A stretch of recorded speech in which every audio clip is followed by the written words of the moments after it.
Hello, here onward we are going to discuss the chapter that is about the linear programming. Okay, so linear programming में concept आता क्या है? देखिए linear programming में आपको equations दी जाती हैं. Linear equation क्या होती है? ax plus by is equal to c. यहाँ पर a, b and c ये तीनों है constant and x and y these two are the variables. Okay तो ये है हमारी लीनियर इक्वेशन जहाँ पे वेरिएबल की पावर 1 होती है and this is the linear equation in two variables. दो वेरिएबल्स में ये हमारी लीनियर इक्वेशन है. First variable is x and second variable is y. जब हमारा left hand side and right hand side दोनों इक्वल होता है so it means this is linear equation because both sides are equal to each other and variables की power 1 है. So that is the reason this will be a linear equation because जब variables की power 1 होती है तो वो हमारा linear होता है एंड जब दोनों साइड्स इक्वल होती है तो वो हमारी इक्वेशन होती है. Okay so this is a linear equation. यहीं पर ही अगर हम डिस्कस करते हैं about the linear in equations तो इन इक्वेशंस का मतलब है जब left hand side and right hand side में इनइक्वालिटीज आ जाती हैं वो इम्बैलेंस होते हैं, बैलेंस नहीं होते. लीनियर इन इक्वेशन को हम लीनियर कॉन्स्टेंट्स भी बोलते हैं. लीनियर मीन्स अभी भी वेरिएबल की पावर 1 ही रहेगी. ओके सो यहाँ इनको लीनियर इनइक्वेशंस को आप लीनियर इनइक्वालिटीज भी बोल सकते हैं एंड लीनियर कॉन्स्टेंट्स भी बोल सकते हैं. सी यहाँ पे हमने एग्जांपल्स लिए हैं लीनियर इनइक्वेशन के. Just like for example ax plus by is less than and equal to c. So this will be an example of linear inequation क्योंकि यहाँ पे अब लेस देन का साइन आ गया. जब भी less than and more than का sign आ जाता है हमारी इक्वेशन में तो वो हमारी इन इक्वेशन बन जाती है या कांस्टेंट भी बोल सकते हैं या फिर इनइक्वालिटीज भी बोल सकते हैं. इधर a, b and c constant है एंड x और y वेरिएबल्स हैं. And next example is if ax plus by are greater than and equal to c ये भी हमारी लीनियर इक्वेशन है. and if ax plus by is less than c और if ax plus by is greater than c ये भी हमारी linear in equation है. But अगर हमारा less than and more than के साथ इक्वल का साइन भी दिया होता है तो वो हमारा क्लोज्ड हाफ प्लेन बन जाता है. देखिए जब भी हमारे left hand side and right hand side दोनों इक्वल होते हैं तो इसका मतलब कि ये इक्वेशन से जब हम ग्राफ पर कोई लाइन ड्रॉ करेंगे तो वो लाइन हमारी एक स्ट्रेट लाइन होगी. राइट बिल्कुल सीधी स्ट्रेट लाइन आएगी. क्यों? क्योंकि दोनों साइड्स इक्वल हैं और वो लाइन पूरे ग्राफ को दो पार्ट्स में डिवाइड कर देगी. ओके बट अगर यहाँ पर हमारा इक्वेशंस के साथ इक्वल लगा हुआ है less than and more than के साथ अगर इक्वल लगा हुआ है सो इट मीन्स कि ये हमारा जो ग्राफ है जो एरिया है उसको क्लोज्ड हाफ प्लेन्स में डिवाइड कर देगा.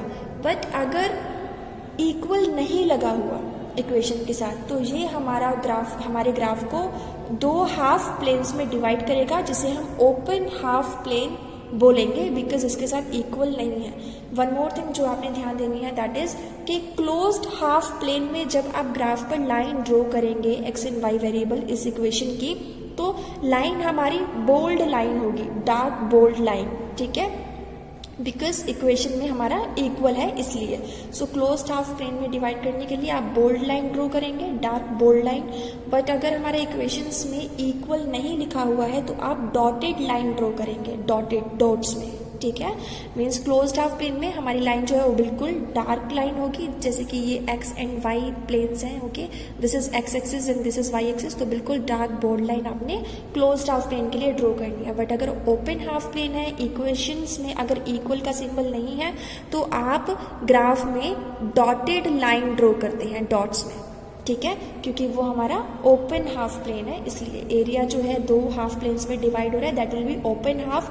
अगर इक्वेशंस में less than and more than के साथ इक्वल नहीं लगा हुआ है तो यहाँ पर हमने एक क्वेश्चन लिया है इसकी हेल्प से हम एक बार ट्राई कर देंगे इस पूरे कॉन्सेप्ट को क्लियर करने के लिए.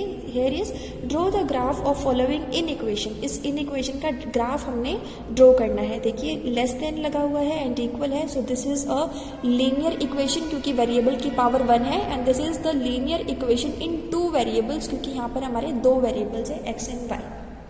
सो गिवन इन इक्वेशन क्या है हमारे पास 2x plus y इज less than and equal to 6. Corresponding linear equation क्या हो जाएगी? लीनियर इक्वेशन का मतलब दोनों साइड्स इक्वल, 2x + y = 6, क्योंकि इस इक्वेशन का मतलब क्या है कि ये लेफ्ट हैंड साइड 6 के इक्वल भी है और उससे लेस भी हो सकती है। डन। तो अब यहाँ पे सबसे पहले हम एक टेबल ड्रॉ करेंगे जहाँ पर हम x एंड y वेरिएबल्स की वैल्यू सब्स्टिट्यूट करेंगे, x एंड y। सो अगर हम इस इक्वेशन में x की वैल्यू 0 रख दें, अगर यहाँ पर हम x के प्लेस पर 0 रख दें तो y की वैल्यू क्या निकलेगी? y की वैल्यू यहाँ से 6 निकलेगी। बट अगर इन द सेम वे हम y के प्लेस पर 0 रख दें, राइट, अगर अब हम y के प्लेस पर 0 रख दें तो हमारी x की वैल्यू क्या निकलेगी? x की वैल्यू हमारी 3 निकलेगी। ओके, सो ये हमने एक टेबल ड्रॉ कर ली है। अब हमें ग्राफ बनाने वाले हैं इसका x एंड y एक्सिस पर। This is x axis and this is x dash, क्योंकि यहाँ पे वैल्यू नेगेटिव होती है, यहाँ पॉजिटिव होती है। This is y axis and this will B y dash, इधर y पॉजिटिव एंड यहाँ पे y की वैल्यूज नेगेटिव। तो हम प्लेन ड्रॉ कर लेते हैं। 1 2 3 4 5, गैप हम रख लेंगे, बीच में 0। Again 1 2 3 4 5 and this will be 6। Okay, so हमने यहाँ पर ग्राफ ड्रॉ कर लिया है। देखिए, जब x 0 है तो y 6 है, मीन्स जब x 0 है तो y 6 है, यहाँ पर आ जाएगा हमारा एक पॉइंट। एंड अगेन जब y 0 है तो x 3 है, मीन्स जब y 0 है तो x की वैल्यू 3 है।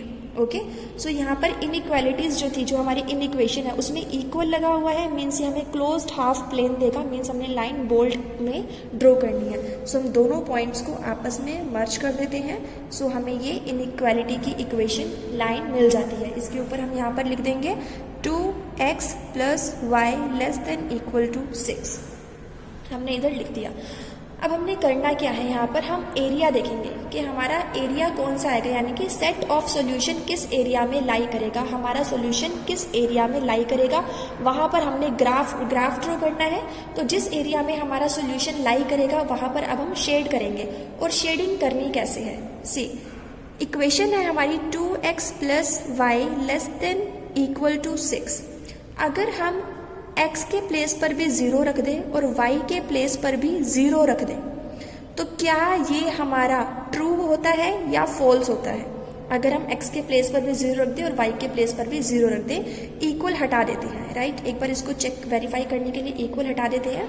इक्वेशन इक्वल वाले एरिया को यूज करके हमने ग्राफ ड्रॉ किया है एंड जो इनइक्वालिटी है यानी लेस देन, इसको यूज करके हम जजमेंट करेंगे कि शेडिंग कहाँ पर होगी। सो देखिए, अगर 2x + y <= 6 है और अगर हम x के प्लेस पे 0 एंड y के प्लेस पे भी 0 रख देते हैं तो क्या 0 <= 6 ये ट्रू होगा या फॉल्स होगा? This will be true. अगर हम x एंड y के प्लेस पे 0 0 रख देते हैं, सो लेफ्ट हैंड साइड पे हमें सॉल्व करके मिलेगा 0 एंड 0 <= 6, यही था, right. And this is true, ये सिचुएशन ट्रू है। तो जब भी आपकी सिचुएशन ट्रू आएगी तो आप ओरिजिन के साइड में जहां पर ये पॉइंट्स हमारे 0 0 लाई करेंगे उस डायरेक्शन में आप शेड करोगे।